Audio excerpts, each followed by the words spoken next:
Hello everyone. आज से हम लोग इंटरनेशनल इकोनॉमिक्स के पीवाईक्यू की सीरीज स्टार्ट कर रहे हैं। इंटरनेशनल इकोनॉमिक्स में आई थिंक 10 यूनिट्स है टोटल, तो 10 यूनिट्स को हम 10 वीडियोस में कंप्लीट करेंगे। हर यूनिट के पीवाईक्यू हम एक वीडियो के थ्रू करेंगे कंप्लीट। अब मैंने यहाँ पर 2012 से लेके तो 2025 तक जो क्वेश्चंस आए उन सभी को इंक्लूड करा है। तो शुरू करते हैं फर्स्ट क्वेश्चन से कि which of the following is disadvantage to developing countries international trade. अब इंटरनेशनल ट्रेड हमको पता है, एक्सपोर्ट इंपोर्ट जब हम करते हैं उसको हम इंटरनेशनल ट्रेड कहते हैं। एक कंट्री दूसरी कंट्री के साथ जब ट्रेड करती है तो उसको इंटरनेशनल ट्रेड कहा जाता है। अब यहाँ पर पूछा है कि डिसएडवांटेज क्या है, तो डिसएडवांटेज क्या हो जाएगा। पहला ऑप्शन है प्रोटेक्शन, दूसरा free trade, export of primary and import of manufactured good and none of the above. देखो, प्रोटेक्शन तो एडवांटेज है, फ्री ट्रेड भी एडवांटेज है, पर अगर आप प्राइमरी गुड्स यानी जो रॉ मटेरियल है उसका एक्सपोर्ट कर रहे हो और मैन्युफैक्चर गुड्स का इंपोर्ट कर रहे हो तो ये आपके लिए डिसएडवांटेज हो जाएगा। क्यों? क्योंकि रॉ मटेरियल जो है वो कंपैरिजन मैन्युफैक्चर्ड गुड के कंपैरिजन में बहुत सस्ता होता है। तो अगर आप रॉ मटेरियल का एक्सपोर्ट करोगे तो आप फ़ायदे में नहीं रहोगे। तो इसका करेक्ट आंसर क्या हो जाएगा? ये क्या हो रहा है, एक मिनट।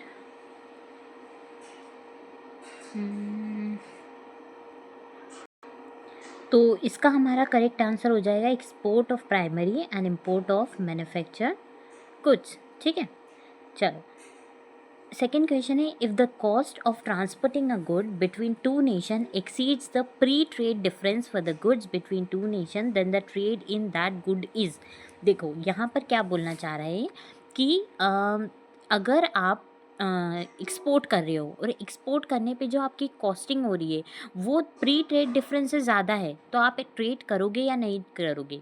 एक एग्जाम्पल से मैं समझाती हूँ कि मान लीजिए इंडिया में एक चीज़ 100 रुपये की है और अमेरिका में 120 रुपये की है। दोनों देश तभी ट्रेड करेंगे ना जब ट्रांसपोर्ट का खर्चा 20 रुपये या 20 रुपये से कम हो, तभी करेंगे, तभी उसको फ़ायदा हो रहा है। अगर 20 रुपये से ज़्यादा मतलब 120 माइनस 100 कितना होता है, 20 होता है। तो 20 का ही अगर ट्रांसपोर्ट कॉस्ट या उससे कम लग रहा है तो ही ट्रेड होगा, अदरवाइज ट्रेड नहीं होगा। क्यों नहीं होगा ट्रेड? क्योंकि अगर आप ज़्यादा का ट्रेड करोगे तो यहाँ तो आपको नुकसान हो रहा है ना। तो इसका आंसर क्या हो जाएगा? इम्पॉसिबल हो जाएगा, क्योंकि ट्रेड पॉसिबल ही नहीं है अगर ज़्यादा हो रहा है। हाँ, अगर इस क्वेश्चन में दिया होता है कि एक्सीड नहीं कम हो रहा है, अगर प्री ट्रेड डिफरेंस कम है तो ट्रेड होगा कि नहीं होगा, तो डेफिनेटली ट्रेड होगा, पॉसिबल है ट्रेड। ठीक है, अब थर्ड क्वेश्चन है हमारा, अ feasible effect of international trade is that.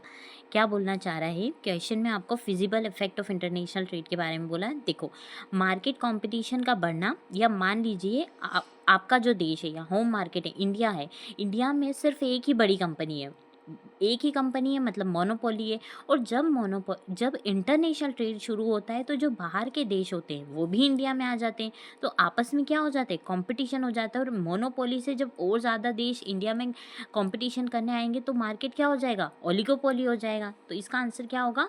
A monopoly in the home market becomes N oligopoly in the world market. Option number A इसका करेक्ट आंसर है। ठीक है, चलो क्वेश्चन नंबर 4 पे अब हम जाते हैं कि maastricht treaty lead to the creation of which one of the following. देखो, जो maastricht ट्रीटी थी ना वो हमारी 1992 में साइन हुई थी और 1993 में लगी थी। ठीक है, अब अगर एग्ज़ाम में पूछा जाए ना कि यूरोपियन यूनियन किस ट्रीटी से बना है तो आंख बंद करके हमको क्या टिक करना है, maastricht ट्रीटी को टिक करना है। तो इसका आंसर हमारा हो जाएगा यूरोपियन यूनियन। ठीक है,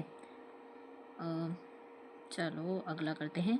अगला है हमारा question, custom union always leads to. Custom union हमेशा क्या करता है? कस्टम यूनियन हमारा ट्रेड क्रिएशन भी करता है और ट्रेड डाइवर्जन भी करता है। तो इसका आंसर हमारा answer number C, option number C इसका करेक्ट आंसर है। अच्छा, ट्रेड क्रिएशन और ट्रेड डाइवर्जन का मतलब क्या होता है? देखो, ट्रेड क्रिएशन मतलब कि जैसे कस्टम यूनियन बना, अब कस्टम यूनियन में मेंबर्स कंट्रीज़ होती है, तो जो मेंबर कंट्री होती है उसके साथ कहीं ना कहीं आपका ट्रेड ज़्यादा बढ़ जाता है। पर अगर आप उसमें एक लिमिटेड टैरिफ लगा हुआ होता है, उसी से आपको मेंबर कंट्री के साथ ही ट्रेड करना पड़ता है। पर मान लो आपको कोई सामान आपको दूसरी कंट्री से ज़्यादा सस्ता मिल रहा है, पर क्योंकि आप कस्टम यूनियन के मेंबर हो तो आप दूसरी कंट्री से ट्रेड नहीं कर सकते। तो ट्रेड क्या हो रहा है, डाइवर्सिफाइड भी हो रहा है, मतलब ट्रेड क्रिएट और डाइवर्सिफाइड दोनों हो रहा है। ठीक है।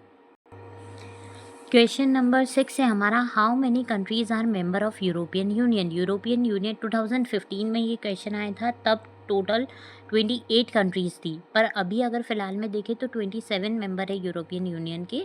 जो 28 में क्या हुआ था कि यूनाइटेड किंगडम जो था उसने विड्रॉल कर लिया था 2016 में। ठीक है, तो अभी अगर करेंटली पूछा जाए ना तो 27 मेंबर हैं इसके, तो आंसर हमारा तो इसमें है ही नहीं। चलो question number 7, Tobin tax is a tax on. Tobin tax tax होता है किस पे लगता है, फॉरेन एक्सचेंज मार्केट पे लगता है, तो option number D is correct. अच्छा एक बात बताती हूँ मैं कि टोबिन टैक्स का मतलब क्या होता है। टोबिन टैक्स पता है कब लगाया जाता है, जैसे जो फॉरेन कंट्री लोग क्या करते हैं कि एक कंट्री से करेंसी खरीदते हैं और दूसरी कंट्री में बेच देते हैं जहाँ सस्ती होती है, तो एक प्राइस को स्टेबल करने के लिए या फॉरेन करेंसी को स्टेबल करने के लिए गवर्नमेंट क्या करती है, टोबिन टैक्स लगाती है। जो फॉरेन एक्सचेंज करेंसीज होती है, फॉरेन एक्सचेंज होता है, उस पर एक टैक्स लगाया जाता है जिसको टोबिन टैक्स कहते हैं, ताकि मार्केट में स्टेबिलिटी लाई जा सके। ठीक है। अब नेक्स्ट क्वेश्चन है हमारा, विच of the following is the appropriate measure of openness of the economy. Openness of the economy का फॉर्मूला यहाँ से पूछा, कौन सा अप्रोप्रिएट मेजर है, तो इसका आंसर हमारा हो जाएगा export plus import divided by GDP. तो option number C is correct. अगले क्वेश्चन पे जाते हैं। अगला क्वेश्चन हमारा है, in the study of international economics we use the tool of. International economics में हम माइक्रो और मैक्रो दोनों इकोनॉमिक थ्योरी को यूज़ करते हैं, दोनों economic tool as a use किया जाता है, तो ऑप्शन नंबर डी हमारा करेक्ट हो जाएगा। ठीक है। Question number 10, transportation cost of trade affected. जो ट्रांसपोर्टेशन कॉस्ट होती है, मतलब एक जगह से दूसरी जगह जो सामान हम लेके जाते हैं ट्रेड में, उसका इफेक्ट किस किस वजह से होता है। पहला है पैटर्न ऑफ ट्रेड, दूसरा है boundaries between tradable and non tradable goods, global supply chain, और फोर्थ है boundaries of non tradable goods. Pattern of trade का मतलब क्या होता है कि अगर ट्रांसपोर्ट महंगा है तो हम दूर के जो देश हैं उनसे सामान नहीं मंगवाएंगे, और ट्रेडेबल तो ये तो होगा, ये तो सही होगा, ये तो क्या करेगा, अफेक्ट करेगा ना।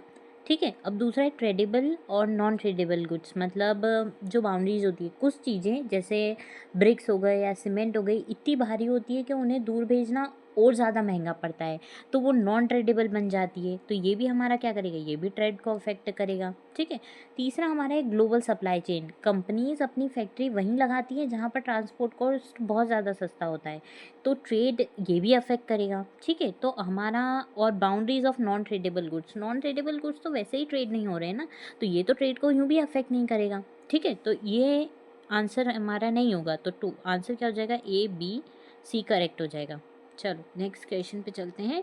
The central bank policy of altering the domestic credit exchange bye it in unequal and opposite direction to the variation of foreign exchange reserve so that the monetary base remains unchanged, इसको हम क्या कहते हैं, ये पूछा गया है। तो इसको हम कहते हैं स्टेरिलाइजेशन। स्टेरिलाइजेशन क्या होता है, ये आरबीआई का एक बैलेंस करने का तरीका होता है, मतलब जब बाहर से बहुत सारा फॉरेन पैसा आता है, डॉलर में पैसा आता है इंडिया, तो मार्केट में पैसे की सप्लाई बहुत ज़्यादा बढ़ जाती है, इन्फ्लेशन बढ़ जाता है, पैसे की सप्लाई बढ़ेगी तो ऑब्वियस सी बात है कि महंगाई बहुत ज़्यादा बढ़ जाएगी। तो आरबीआई इस पैसे जो ये एक्स्ट्रा पैसा जो है इसको एब्जॉर्व करने के लिए मार्केट गवर्नमेंट बॉन्ड्स बेच देती है, और इसी प्रोसेस को क्या कहते हैं, स्टेरिलाइजेशन कहते हैं। ठीक है। नेक्स्ट हमारा है, the value trade ratio captures trading relative to the size of the, किसकी साइज पर डिपेंड करता है, तो सिंपल है, इकोनॉमी की साइज पर डिपेंड करेगा, तो आंसर क्या हो जाएगा, इकोनॉमी। ठीक है। नेक्स्ट क्वेश्चन हमारा है, विच of the following correctly depicts the intra industry trade index. Intra industry trade index को करेक्टली कौन डिपिक्ट करता है, तो क्या फॉर्मूला है इसका, एक्सपोर्ट माइनस इम्पोर्ट और divided by export plus import, तो ऑप्शन नंबर बी करेक्ट है। ठीक है। चलो नेक्स्ट क्वेश्चन पे चलते हैं। विच of the following states gravity model correctly. Gravity model का फॉर्मूला क्या होता है, TIJ = ठीक है, ऑप्शन नंबर सी इसका करेक्ट है। देखो एक चीज़ समझाती हूँ मैं आपको यहाँ पर। ये जो आपका टी है ये हमारा ट्रेड फ्लो दिखाता है।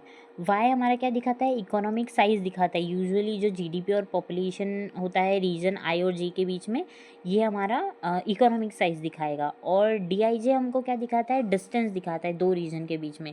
और ए जो है यहाँ पर, ये ए हमारा क्या होता है? कांस्टेंट होता है। ठीक है, होप ये चीज़ आपको क्लियर हो गई होगी। ठीक है, चलो नेक्स्ट क्वेश्चन पे चलते हैं। Match list 1 and list 2। List 1 और लिस्ट 2 को आपको क्या करना है? यहाँ पर मैच करना है। Supply side of international trade, supply side of international trade, demand size of international trade, opportunity cost of international trade, real cost theory of international trade.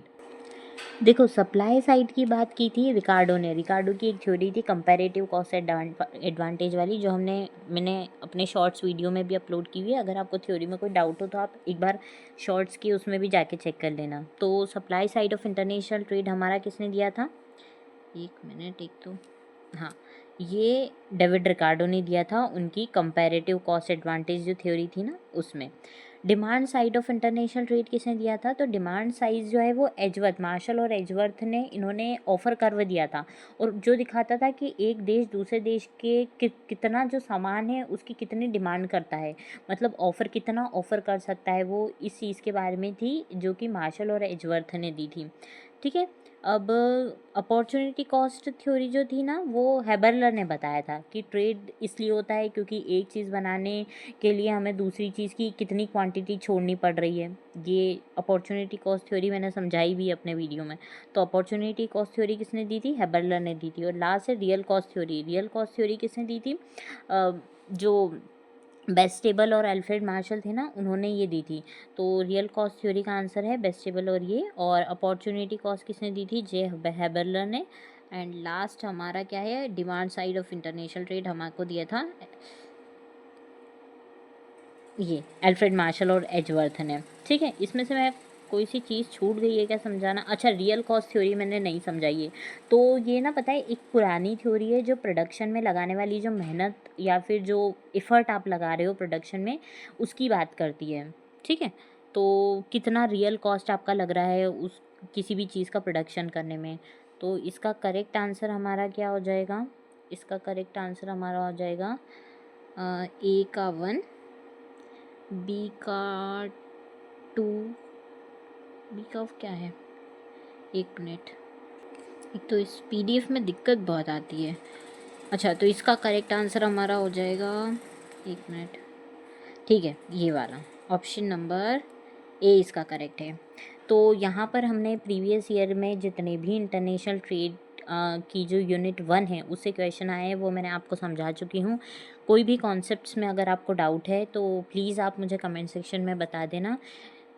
हम कोशिश करेंगे कि हर दिन में मैं एक वीडियो लेके आऊँ, और एक वीडियो या मैं 2 वीडियो मैक्स अपलोड कर दूँगी, ताकि हम प्रीवियस ईयर के सारे जो क्वेश्चंस हैं उनको कवर कर लें। और इसी तरीके से मैं आगे कोशिश करूँगी कि मैं बहुत जल्दी आपका पूरा सिलेबस विथ कॉन्सेप्ट्स क्लियरिटी के साथ आपको समझा दूँ। और अगर आपको मेरी वीडियो पसंद आ रही है तो प्लीज़ मेरे चैनल को सब्सक्राइब करो और मेरे वीडियोज़ को लाइक करो। मिलते हैं हम लोग नेक्स्ट पार्ट में, यानी कल हम मिलेंगे। तो मैं कल आपको यूनिट 2 जो है वो समझाऊंगी, इसी की इंटरनेशनल इकोनॉमिक्स की जो यूनिट 2 है उसको समझाऊंगी। अच्छा, एक चीज़ और, मैं जब समझाती हूँ तो मेरी स्पीड थोड़ी स्लो रहती है, और 13 to 14 मिनट का हमारा ये लेक्चर रहता है। तो कोशिश करा करो कि 1.5 या 1.3 की स्पीड में आप इस वीडियो को देख लो, ताकि आप लोगों का भी ज़्यादा टाइम वेस्ट ना हो और बहुत जल्दी आपके जो ये है क्वेश्चन से ये कवर हो जाए। मतलब मुश्किल से आपको मेरे वीडियो को देखने के लिए 5 से 7 मिनट भी नहीं देने। अगर आप डेली 5 से 7 मिनट मेरे वीडियो के लिए निकाल लेते हो तो काफ़ी हद तक, जैसे आज हमने 15 क्वेश्चन करे, पर 15 क्वेश्चन की मदद से मैंने काफ़ी कॉन्सेप्ट्स आपको समझाए हैं, तो कहीं ना कहीं आपको बेनिफिट करेगी ही ये चीज़। तो ठीक है, मिलते हैं कल नेक्स्ट वीडियो में।